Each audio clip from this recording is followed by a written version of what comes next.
اللہ فرماتا ہے اور حکم دیجئے اپنے گھر والوں کو نماز کا. یہ پہلا دروازہ قرآن کہہ رہا ہے. پہلا دروازہ کون سا ہے؟ اپنے گھر والوں کو کس چیز کا حکم دیجئے؟ نماز کا حکم دیجئے. اور خود بھی پابند رہیے. حضور صلی اللہ علیہ وسلم تو پابند تھے ہی، لیکن اس پیرائے میں جو ماں باپ اپنی اولاد کو نماز کا حکم دیں، ان ماں باپ کے لیے ضروری ہے کہ وہ خود بھی نماز کے پابند ہوں. ایسا نہیں کہ بیٹے سے کہ بیٹا جا نماز پڑھنے کے لیے میں سو رہا ہوں. نہیں، خود بھی نماز کے پابند رہیں اور اپنے گھر والوں کو بھی نماز کا پابند بنائیں، حکم دیں. اب اس کے عوض میں اللہ اس کے ساتھ ساتھ اللہ کیا فرماتا ہے؟ لا نسألک رزقا. اللہ فرماتا ہے اس پر نہیں سوال کرتے ہم آپ سے روزی کا. یعنی اللہ فرماتا ہے کہ آپ اگر نماز پڑھو گے تو میں آپ سے سوال نہیں کرتا کہ مجھے روزی دو. مجھے روزی نہیں چاہیے، میں تو کھانے پینے سے پاک ہوں. مجھے روزی کی کیا ضرورت؟ میں تو خود رزاق ہوں. اگر نماز کا حکم دے رہا ہوں آپ کو، اور ساتھ ہی ساتھ آپ کو یہ حکم دیا جا رہا ہے کہ اپنے گھر والوں کو بھی نماز کا حکم دیں اور خود بھی پابند رہیں، تو اس کا مطلب یہ نہیں کہ آپ سے ہم روزی مانگ رہے. نہیں، نحنو نرزقک. اور یہ نرزقک اور پھر اس کے آگے نحنو، ایک تو جمع کا صیغہ پھر نحنو ساتھ میں، اتنی تاکید اس میں جمع ہو گئی کہ اللہ عز و جل فرماتا ہے بلکہ ہم ہی روزی دیتے ہیں. روزی دی نہیں فرمایا، فعل مضارع ہے. نرزقک، ہم ہی دیتے ہیں، ہم ہی دیتے رہیں گے، ہم ہی دیتے ہیں. بیان اچھا لگے تو ضرور ویڈیو کو لائک اور ہم ہی دیتے رہیں گے. پتہ چلا اگر کوئی شخص خود بھی نماز کا پابند رہے اور اپنے گھر والوں کو بھی نماز کا حکم دے اور انہیں پابند بنائے تو اسے فکر کرنے کی ضرورت نہیں. اللہ نے رزق کا ذمہ لے لیا ہے. اس نے جب کہہ دیا کہ نحنو نرزقک تو ضرور وہ ہمیں روزی عطا فرمائے گا. یہ اس کا وعدہ ہے. آج دھندے میں مصروف ہو کر آدمی نماز چھوڑ دیتا ہے. کسٹمر چلا جائے گا، نماز چلی جائے فکر نہیں، نماز چلی جائے اس کی فکر نہیں. آدمی سمجھتا ہے یہ کسٹمر. تو اللہ نے پہلے، میں نے چونکہ یہ آیات ابتدا میں جو آپ کے سامنے پیش کی نا، اس کی وجہ یہ تھی کہ آپ کو یہ میں بتا دوں اور آپ کو سمجھا دوں کہ روزی کسٹمر دینے والا نہیں ہے، اللہ دینے والا ہے. روزی اللہ دینے والا ہے. کسٹمر کیا روزی دے گا؟ وہ خود کڑکائے آپ کو کیا دے گا؟ روزی دینے والی ذات اللہ کی ہے. اور اس نے جب کہہ دیا کہ اگر تم نماز پر قائم رہے اور اپنے اہل و عیال کو تم نے نماز کا حکم دیا، ہم روزی دیں گے، خدا کی قسم مل کر رہے گی. یہ اس کا وعدہ حق ہے. اور جانتے ہیں حضور صلی اللہ علیہ وسلم نے اس پر کتنا عمل کیا؟ اللہ اکبر. میرے پیارے آقا صلی اللہ تعالی علیہ وسلم کے پیارے دیوانوں، جب یہ حکم آیا وَأْمُرْ أَهْلَكَ بِالصَّلَاةِ، اپنے گھر والوں کو نماز کا حکم دو، تو حضور صلی اللہ علیہ وسلم تقریباً 8 مہینے تک مولا علی اور خاتون جنت کو فجر کی نماز کے لیے جگانے تشریف لے جاتے ہیں. خود حضور صلی اللہ 8 مہینے تک. آج میرے لال کی نیند خراب ہو جائے گی، جانے دو نماز جاتی، اور ہم اس کی محبت میں اس کی نماز کو ضائع کرنے کے لیے مجبور کر دیتے ہیں. کبھی کبھی ایسا ہوتا ہے کہ ہم خود تو نماز کے پابند بنے رہتے ہیں، اہل و عیال کو حکم نہیں دیتے نماز کا. لیکن اس کنڈیشن نے ہمیں یہ بتا دیا کہ اگر تم چاہتے ہو کہ اللہ تم پر رزق کی فراوانی فرمائے اور روزی تمہیں بے پناہ عطا ویڈیو اچھی لگے تو ہمارے کو سبسکرائب فرمائے، تو خود ہی نماز کا پابند نہیں رہنا، خود بھی نماز کے پابند رہو اور اپنے گھر والوں کو بھی نماز کا حکم دو. اگر تم یہ کرو گے تو یہ رزق کا دروازہ تمہارے لیے اللہ کھول دے گا. اور مولا نے فرما دیا کہ جب میں ہی روزی دینے والا ہوں تو اب میں تمہیں وعدہ کرتا ہوں نحنو نرزقک، ہم تمہیں روزی عطا فرمائیں گے. اب آپ مجھے بتائیے کہ ہم یہ کہتے ہیں فلاں نے ہماری روزی باندھ دی، کسی کاروبار میں ہاتھ ڈالتے ہیں تو کام نہیں چلتا. میں آپ سے پوچھنا چاہتا ہوں، جب روزی دینے والا اللہ ہے اور اس نے یہ فرمایا اللہ یبسط الرزق لمن یشاء ویقدر، اللہ جس کی چاہتا ہے روزی کشادہ کر دیتا ہے اور جس کی چاہتا ہے تنگ کر دیتا ہے، تو جب اس کے ہاتھ میں ہے، اس کے دست قدرت میں ہے زیادہ دینا یا تنگ کرنا، تو میں آپ سے ایک چیز عرض کر دوں، 1000 کوئی کوشش کر لے آپ کے رزق کے دروازے کو بند کرنے کا، لیکن کسی کے بند کرنے سے روزی آپ کی بند نہیں ہو سکتی. مولا اگر کسی کو دینا چاہے تو پوری دنیا مل کر کے بھی اس کی روزی بند نہیں کر سکتی، اور وہ دینا نہ چاہے تو ساری دنیا مل کر کے بھی اس کے لیے کوئی روزی کا دروازہ کھول، اس لیے کہ اس نے پہلے ہی بتا دیا روزی دینے والا میں ہوں اور مجھے معلوم ہے کس کو کتنی دینی ہے، یہ اللہ جانتا وہ کہاں دینی ہے۔ وَمَا مِن دَابَّةٍ فِي الْأَرْضِ إِلَّا عَلَى اللَّهِ رِزْقُهَا وَيَعْلَمُ مُسْتَقَرَّهَا۔ اللہ اکبر، وہ یہ بھی جانتا ہے کہ کون کہاں پر موجود ہے، جو جہاں موجود ہے میرا مولا وہاں تک اس کا رزق اسے پہنچا بھی دیتا ہے۔ مچھلی کو سمندر کے اندر پہنچ جاتا ہے رزق، کون پہنچاتا ہے؟ اللہ پہنچ۔ تو اے رسول اعظم صلی اللہ تعالی علیہ وسلم کے پیارے دیوانوں، آج رزق کا پہلا دروازہ جس پر انشاءاللہ العظیم آپ کو عمل کرنا ہے، اور وہ پہلا دروازہ یہ ہے خود بھی نماز پر قائم رہیں۔ قائم سے مراد یہ بیان اچھا لگے تو ضرور ویڈیو کو لائک، ہمارے چینل کو سبسکرائب۔ یہ نہیں ہے کہ 4 وقت کی تو حضرت پڑھتا ہوں بس فجر نہیں پڑھ پاتا، اس کو قائم رہنا نہیں کہتے، جمع رہنا نہیں کرتے، بلکہ 5 وقت کی نماز پابندی سے ادا کرنا اور اپنے گھر والوں کو نماز کا حکم دینا۔ اگر یہ کوئی کرتا ہے تو پھر میرے مولا نے فرما دیا نحن نرزقک، ہم اس کو روزی عطا فرمائیں گے۔ آپ کی ذات سے لوگوں کو نفع پہنچنا چاہیے۔ قرآن اسی لیے کہتا ہے وَافْعَلُوا الْخَيْرَ لَعَلَّكُمْ تُفْلِحُونَ، بھلائی کے کام کرو تاکہ اللہ تمہیں کامیابی عطا فرمائے۔ اور یہ کامیابی صرف دنیا کی نہیں، دنیا اور آخرت دونوں کی کامیابی ہے۔ اب آپ دیکھیں اس کے حوالے سے حضور صلی اللہ علیہ وسلم نے کتنا پیارا ارشاد فرمایا۔ رحمت عالم صلی اللہ علیہ وسلم نے ارشاد فرمایا ہر مسلمان پر صدقہ واجب ہے۔ صحابہ نے عرض کیا اگر اس کے پاس صدقہ کرنے کو کچھ نہ ہو تو کیا کرے؟ بھئی صدقے کا اگر کسی سے کہا جائے تو عام طور پر سوچ یہی بنتی ہے کچھ پیسہ اللہ کے نام پر، کچھ جان کا صدقہ جو ہے وہ کوئی مرغی دے دیے، بکرا دے دیے، پیسہ دے دیے، یہی صدقہ ہے۔ تو صحابہ نے عرض کیا اس کے پاس صدقہ کرنے کو کچھ نہ ہو تو کیا کرے؟ فرمایا اپنے ہاتھوں سے کام کرے، خود کو بھی فائدہ پہنچائے اور یہ بھی صدقہ ہے۔ عرض کیا گیا اگر ایسا نہ کر سکے تو سرکار نے فرمایا محتاج مصیبت زدہ کی مدد کرے۔ عرض کیا گیا ایسا نہ کر سکے تو سرکار نے فرمایا نیکی کا حکم دے۔ عرض کیا گیا ایسا بھی نہ کر سکے تو فرمایا برائی سے خود بچے، یہ بھی صدقہ ہے۔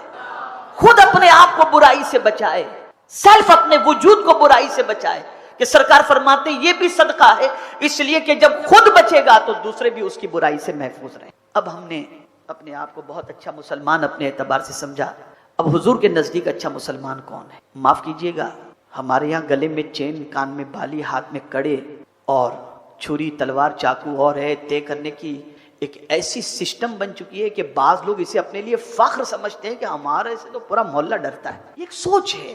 آقا کریم صلی اللہ تعالی علیہ وسلم نے مسلمان کی ڈیفینیشن بیان فرمائی۔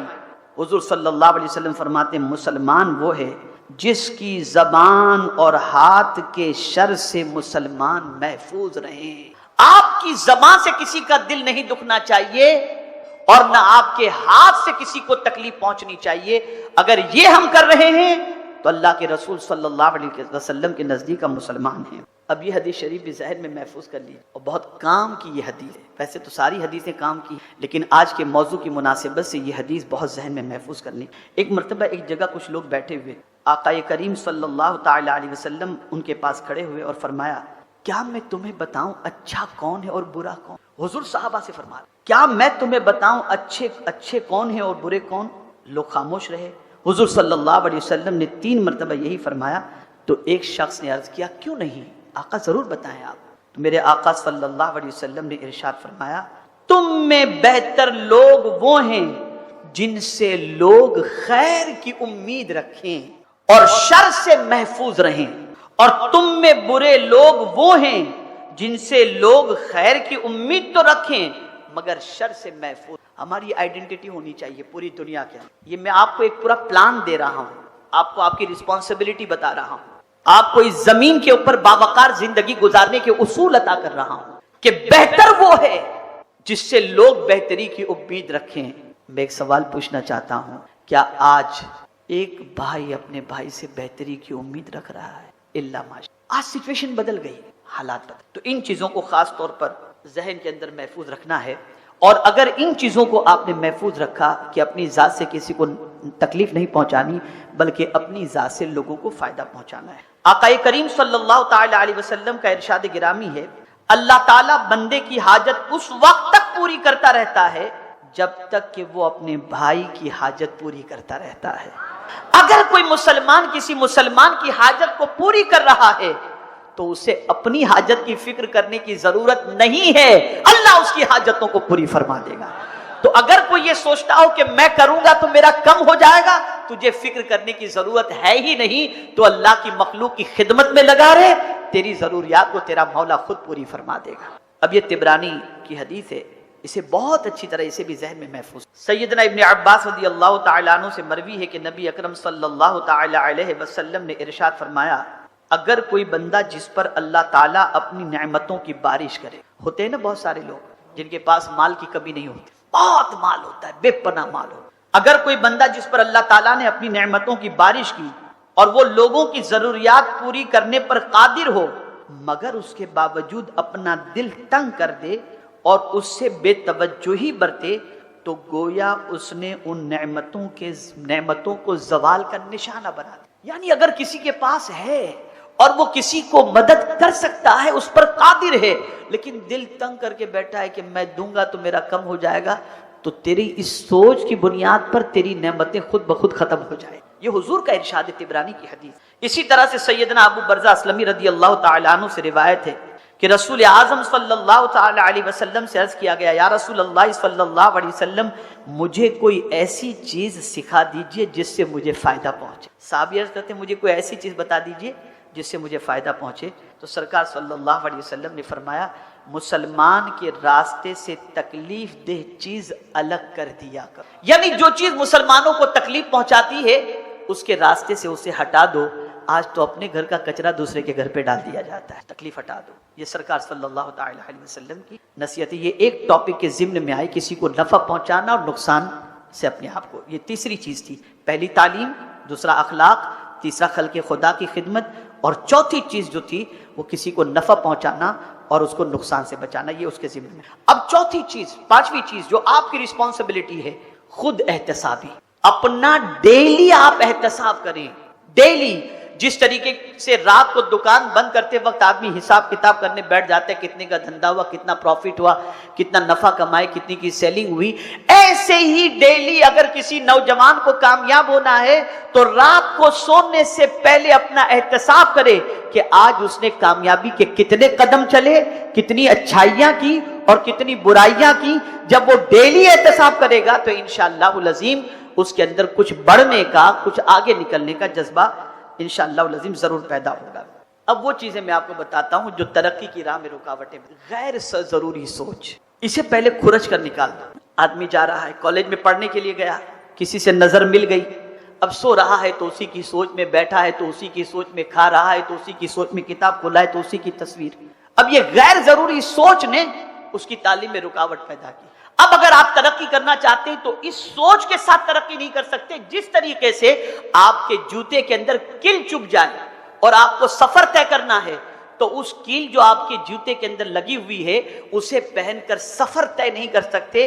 اسی طریقے سے اس غلط سوچ کے ساتھ آپ کامیابی حاصل نہیں کر سکتے۔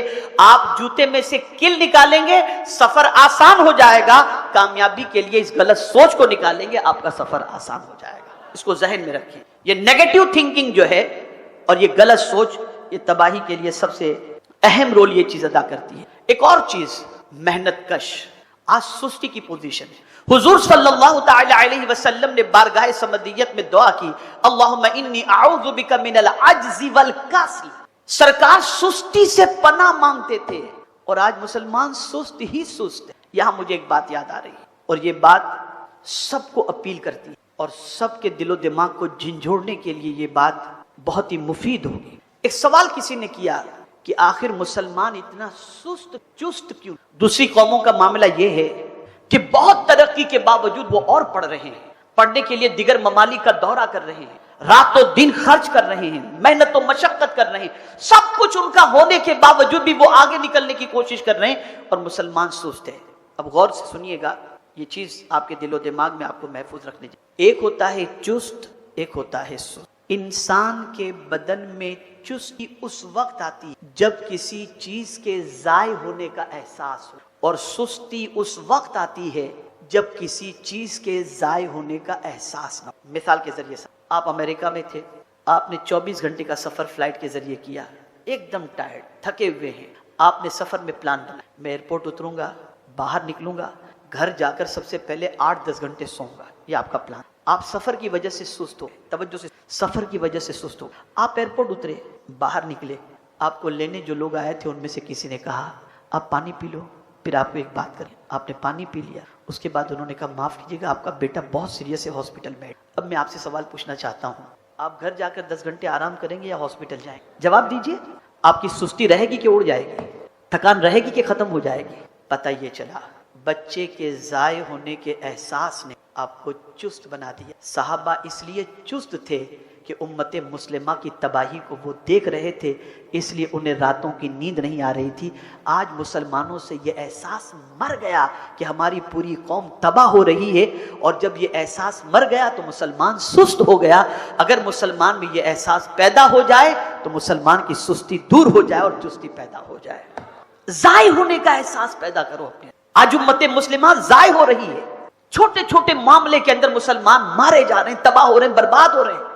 آپ دیکھیں ہمیں ضائع ہونے کا کوئی احساس نہیں ہے، کوئی فکر نہیں ہے، بس وہی سنی سنائی بات ختم، کوئی احساس. ہماری قوم کے بچے ہاتھ گاڑیاں چلا رہے ہیں، ہمیں اس کا کوئی احساس نہیں. ہماری قوم کی بچیاں سگنل پر بھیک مانگ رہی ہیں، ہمیں اس کا کوئی احساس نہیں. میں ایک سوال پوچھتا ہوں، کبھی جس کو سردار جی کہتے ہیں، ان کے کسی فرد کو آپ نے دنیا میں بھیک مانگتے دیکھا ہے؟ میں دنیا کے کئی ملکوں کا میں نے دورہ کیا ہے، اس ملک کا بھی میں نے دورہ کیا ہے جہاں سکھ بڑی تعداد کے اندر رہتے ہیں، جیسے کینیڈا کے. امریکہ میں میں نے دیکھا کہ گورے اپنے سینے کے اوپر جو ہے وہ سلیٹ لگائے گھومتے ہیں کہ ہم ہوم لیس ہیں، ہم جاب لیس ہیں. وہ تو بھیک مانگتے ہوئے دکھائی دیتے ہیں، سکھ بھیک مانگتا ہوا نہیں دیتا. وجہ یہ ہے کہ ان کی قوم کو، اپنی قوم کو زندہ کرنے کا احساس موجود ہے.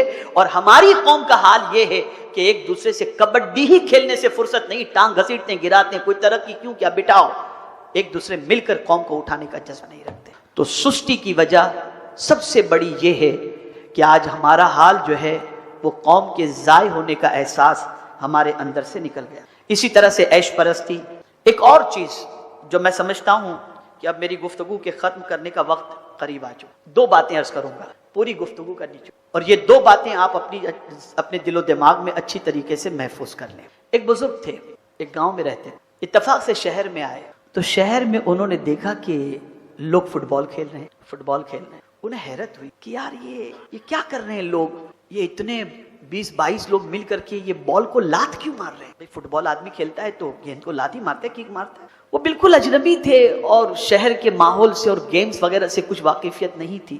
تو انہوں نے کہا کہ یار یہ کیا معاملہ ہے کہ لوگ گیند کو لات مار رہے ہیں. تو دور ایک بزرگ بیٹھے ہوئے تھے، اس نے سوچا چلو ذرا ان سے ہی جا کر پوچھ لیں. گیا ان کے پاس اور جا کر کے ان سے پوچھا کہ بابا ذرا یہ بتاؤ اس بال کا قصور کیا ہے کہ سب لات مار رہے ہیں؟ اس بال کا قصور کیا ہے کہ سب لات مار؟ بابا نے ارشاد فرماتے ہیں یہ بال اندر سے خالی بھرا ہوا ہوتا تو کوئی لات نہ مارتا. مسلمانوں دنیا تمہیں لات اس لیے مار رہی ہے کہ اندر سے خالی ہو گئے ہو. اگر تم اندر سے مضبوط ہو جاؤ دنیا تمہیں لات نہیں مارے گی. آج اندر سے مضبوط ہونے کی، اللہ پر یقین کامل رکھو، اللہ پر کامل بھروسہ رکھو، رسول اعظم صلی اللہ علیہ وسلم سے سچی محبت رکھو، اپنے کردار کو بھی درست کرو، اپنے اعمال کو بھی درست کرو، اور محنت کش بن جاؤ، کچھ بننے کی تڑپ اپنے اندر پیدا کرو اور اس کے بعد آگے نکلو. ایک بات تو یہ تھی، کبھی ایسا بھی ہوتا ہے کہ کچھ بچے آگے نکلنا چاہتے ہیں تو مائیں باپ دوست احباب ارے کیا تو آگے نکلے گا، بہت ساری باتیں کرتے ہیں، اور اس قسم کا معاملہ ہوتا رہتا ہے جس سے بچے کے حوصلے پست ہو جاتے ہیں. ہمارے ویڈیو کو لائک شیئر ضرور